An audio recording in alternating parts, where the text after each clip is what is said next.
"Your brother deserves it," they said. "The house, the accounts, the future." That sentence was the blade. The will was the twist. I watched them sign it with shaking hands and dry eyes. No hesitation, no apology, not even a glance in my direction. I nodded. That was my last word at the table. A month later, my phone lit up. "Mom, the mortgage is due." I stared at the screen. Let the silence bloom between us like a bruise. Then I replied, "I don't live there." I wasn't always this cold, but warmth has a price, and I'd already paid. Growing up, I was the glue, fixed things, held peace, sacrificed birthdays, jobs, cities, just to stay close, just to be useful. My brother? He drifted in and out like a seasonal wind, burned bridges, then walked back over the ash, always forgiven, always excused. "Boys make mistakes," Mom would whisper. "Be patient," Dad would say. They never asked me to be strong. They just expected it. The first crack came when Dad got sick. I was the one in the hospital room, the one organizing medications, printing legal documents, translating between doctors, and denial. My brother showed up once, brought fast food, left before the shift ended. Still, at the will reading, he got the house, the bank accounts, the retirement fund. Me? They handed me a photo album. "You don't need much," Mom said. "You're stable." He's not. Like my discipline was punishment.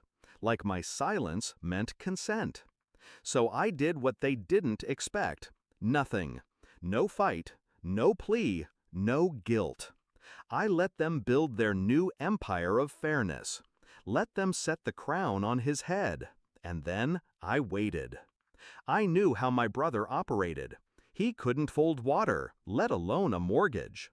Late payments, bad deals, high-interest loans from people who don't send reminders, they send warnings. I waited for the house to start leaking, and it did. 3 weeks after the will, he called.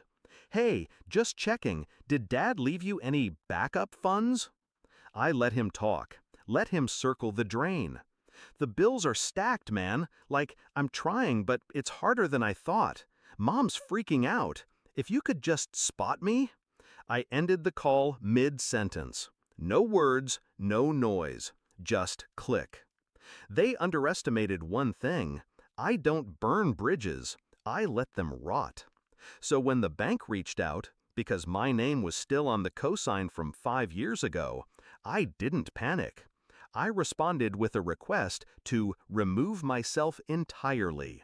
Sent copies of the will, proof I owned nothing.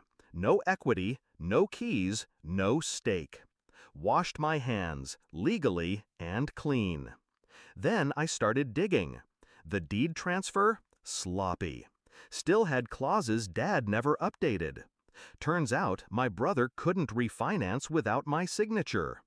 I got offers, calls, desperate emails. They begged, pleaded, said they didn't realize it would affect me. But it didn't. It affected them. I just watched. The final act came quietly. They listed the house. Couldn't afford the taxes, or the repairs, or the silence from the son they once called strong. Mom texted again. "We're losing it. Can you help? Just a loan, just until things stabilize." This time, I didn't reply. I screenshotted it, saved it, labeled the folder Inheritance. The house sold last week, at a loss. Mom moved into a rental. My brother vanished again, somewhere in another state, chasing another lie. I visited the old place once before the bank took it, parked across the street, didn't go inside.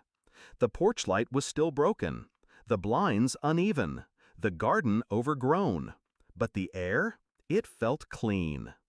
I don't feel sorry, not for the house, not for them. They gave him everything, and I gave them what they left me with, nothing. But I did it with precision, no anger, no scenes. just a locked vault where their lifeline used to be. Justice doesn't always arrive in flames. Sometimes it walks in quietly, in withheld help, in strategic silence, in letting people feel the weight of their own choices. They wanted him to have the future. Now they can live in it.